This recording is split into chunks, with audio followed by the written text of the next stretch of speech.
হত্যাকাণ্ডের আগে ধর্ষণ করা হয়েছিল আগামী চক্রবর্তীকে। ময়নাতদন্তে বীর্য পাওয়া গেছে তার ভেজাইনাতে।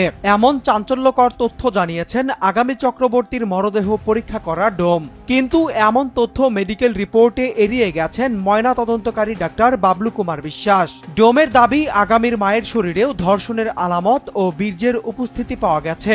বিষয়টি চিকিৎসককে জানানো হলে তিনি ভেজাইনা ও বীর্যের নমুনা সংরক্ষণের নির্দেশ দেন। অথচ এমন সত্য গোপন করে আসামিদের সাজা কমাতেই কিনা অত্যন্ত সাদামাটা রিপোর্ট দিয়েছেন দায়িত্বপ্রাপ্ত ডাক্তার বাবলু কুমার বিশ্বাস। এমন সন্দেহে এখন তোলপাড় সামাজিক যোগাযোগ মাধ্যম। মেয়েটার বীর্য বাড়িছে, বীর্যটা রাখছি আমি। রংপুর মেট্রোপলিটন পুলিশের পক্ষ থেকে জানানো হয়, আগামী চক্রবর্তীর গলা ও মুখে রশি পেঁচিয়ে টানার ফলে চোখ বেরিয়ে আসে এবং চোয়াল ভেঙে যায়। কিন্তু ময়নাতদন্তকারী চিকিৎসক ডাক্তার বাবলু কুমার বিশ্বাস জানান, ময়নাতদন্তে 4 জনকেই শ্বাসরোধে হত্যার প্রাথমিক আলামত মিলেছে। আগামী চক্রবর্তীর চোয়াল ভাঙার আলামত পাওয়া যায়নি। তিনি বলেন, কয়েকদিন মরদেহ পড়ে থাকার কারণে পচনজনিত পরিবর্তনে মুখের চেহারা বিকৃত হয়েছিল। ডোমের প্রকাশিত গোপন তথ্যের পর প্রশ্ন আর সন্দেহ বাড়ছে পুরো প্রক্রিয়ার উপর। আর ডাক্তারের পেশাগত নৈতিকতা নিয়েই উঠছে প্রশ্ন। ক্ষণে ক্ষণে বদলে যাচ্ছে রংপুরের চাঞ্চল্যকর হত্যাকাণ্ডের ঘটনার মোড়। সামনে আসছে এমন সব তথ্য যা বদলে দিচ্ছে পুরো তদন্তের চিত্র। আর প্রশ্নবিদ্ধ হচ্ছে তদন্ত প্রক্রিয়া আর স্বচ্ছতা। মামলায় শুধু ডাক্তারের বয়ানের সাথে ডোমের বক্তব্যের অমিলই নয়, আরও কিছু বিষয় নিয়েও আছে সন্দেহ। পুলিশের বয়ান অনুযায়ী আসামিরা ছাদে ইয়াবা সেবন করছিল এবং বাধা দেওয়াকে কেন্দ্র করে হত্যাকাণ্ড ঘটে। এরপর স্বর্ণালংকার নিয়ে পালানোর কথাও বলা হয়েছে। কিন্তু ময়না তদন্তকারী চিকিৎসকের বক্তব্যে নিশ্চিত হয়েছে 4 জনকেই শ্বাসরোধে হত্যা করা হয়েছে।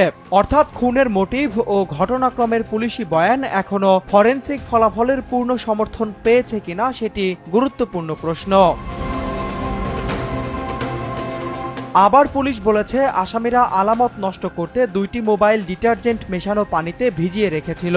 কিন্তু স্বজনের বক্তব্য অনুযায়ী পরিবারের 4 জনেরই ফোন বন্ধ পাওয়া যায়। পুলিশ 2টি ফোন জব্দ করলেও বাকি 2টি ফোনের অবস্থান সম্পর্কে প্রকাশ্য বক্তব্যে স্পষ্ট ব্যাখ্যা পাওয়া যায়নি।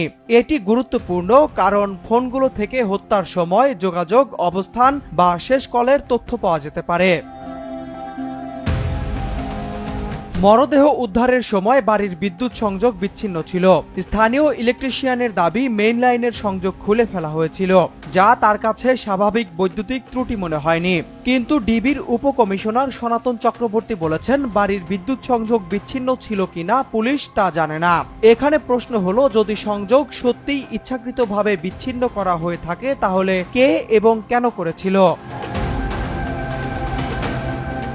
পুলিশের বয়ানে আসামিরা বৃহস্পতিবার গভীর রাতে ছাদে যায় এবং শুক্রবার জুমার নামাজের সময় স্বর্ণালংকার নিয়ে বের হয়। কিন্তু সিদ্ধার্থের বাবা দাবি করেছেন, ছেলে বৃহস্পতিবার রাতে বাড়িতে খাওয়ার পর অন্য বাসায় যায় এবং শুক্রবার সকালেও বাড়িতে খাবার খেয়েছিল।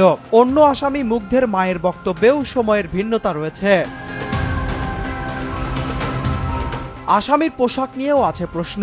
আসামি সিদ্ধার্থকে পুলিশের হাতে তুলে দেওয়ার সময় তার গায়ে শুধু গেঞ্জি ছিল, এমন দাবি করেছেন তার বাবা। কিন্তু পরে গ্রেপ্তারের সময় তার গায়ে যে শার্ট ছিল সেটির নকশার সঙ্গে একজন ডিবি কর্মকর্তার শার্টের মিল নিয়ে প্রশ্ন উঠছে।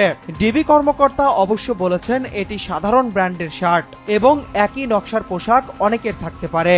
আসলে এটা একটা আড়ংয়ের শার্ট, একই ব্র্যান্ডের, একই এই কালার কম্পোজিশনের শার্ট, আরো নিশ্চয়ই একটা তৈরি করেনি।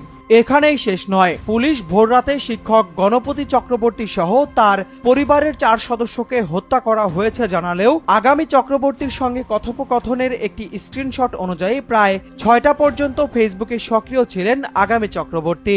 এ ব্যাপারে মামলার তদন্তকারী কর্মকর্তা মিলন চ্যাটার্জি বলেছেন, ফেসবুক স্ক্রিনশটের বিষয়টি তার জানা নেই।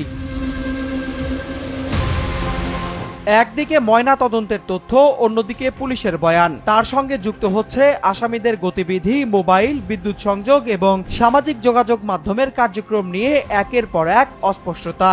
কোনটি সত্য আর কোনটি বিভ্রান্তিকর তা নির্ধারণের দায়িত্ব তদন্তকারীদেরই। তারপরেও 4টি প্রাণের এই হত্যাকাণ্ডে এখন সবচেয়ে বড় প্রশ্ন, সত্যটা কোথায়?